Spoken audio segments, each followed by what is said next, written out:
ხვალ დამოუკიდებლობის რეფერენდუმის 34 წელი აღინიშნება. ამ ისტორიულ მოვლენასა და მის მნიშვნელობაზე დროებაში ბევრი გვისაუბრია. ვინც ამ დღეს მოვესწარით, ის შემართება და განწყობა თავს გვახსენებს, რაც ეროვნულ მთლიანობას და მომავლის რწმენას აერთიანებდა. მსგავსი შეგრძნება შემდეგი 34 წლის განმავლობაში ან იშვიათად თუ განგვიცდია.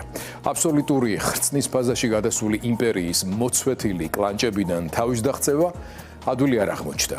დღესაც ბევრი არის ჩვენ შორის ისეთი, კვლავ რუსულ გვამში უკან შეძრომას რომ ცდილობს.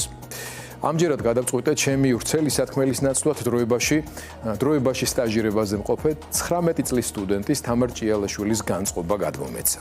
გოგონასი, რომელიც ლამის ორჯერ პატარაა, ვიდრე თანამედროვე ქართული სახელმწიფო 34 წლის წინ დამოუკიდებლობის რეფერენდუმის საფუძველზე რომ დაფუძნდა. 1991 წლის 31 მარტს ქართულმა ხალხმა ერთხმად გადაწყვიტა გეზი ჩრდილოეთიდან დასავლეთისკენ შემოებრუნებინა და ყველაზე მნიშვნელოვანი დამოუკიდებლობა და თავისუფლება მიიღო. მას მერე საქართველოს გვერდით სიტყვა გაბრწყინებულის მაგივრად მრავალ ჭირვარამ გადატანილის გამოყენება გვიწევს. იმიტომ რომ ყოველი დღე ბრძოლას გავს, ყველაზე მნიშვნელოვანი მონაპოვარის შესანარჩუნებლად. ბრძოლა რომ ყოველთვის ღირს, ამას ის ხალხი ადასტურებს 120 დღის განმავლობაში არც იმას რომ შეუშინდა და არც იცივეს. რეჟიმი თითქოს ყველაფერს სწორად აკეთებს. ბელადის დავალებისამებრ უქმდება ოპოზიცია, პარლამენტი გადაწყვეტილებებს ერთი კაცის დავალებით იღებს, ყოველდღიურად ცდილობენ ქვეყანა რუსეთს დაამსგავსონ. სანქციების შიშს გინებით ფარავენ, კრიტიკული მედიის ხმას ახშობენ და ომის დამნაშავეებს იქით უხდიან ბოდიშს. მაგრამ რაღაც ვერ გათვალეს. ყველა ზემოთ ჩამოთვლილი აზრს კარგავს, რადგან ვერ აჩერებენ ხალხის მდინარეს და ვერ დრგუნავენ ქართველი ადამიანის ნებას. თავისუფლებას ის კი არ იმსახურებს, ვინც ოქროს ჯაჭუზე გაცვლის მას. ივანიშვილები, წულუკიანები, მდინარეწეები.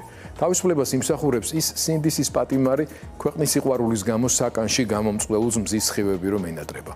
ის დედა იმსახურებს, ვინც შვილის კეთილდღეობას ქვეყნისას არ ანაცვალებს.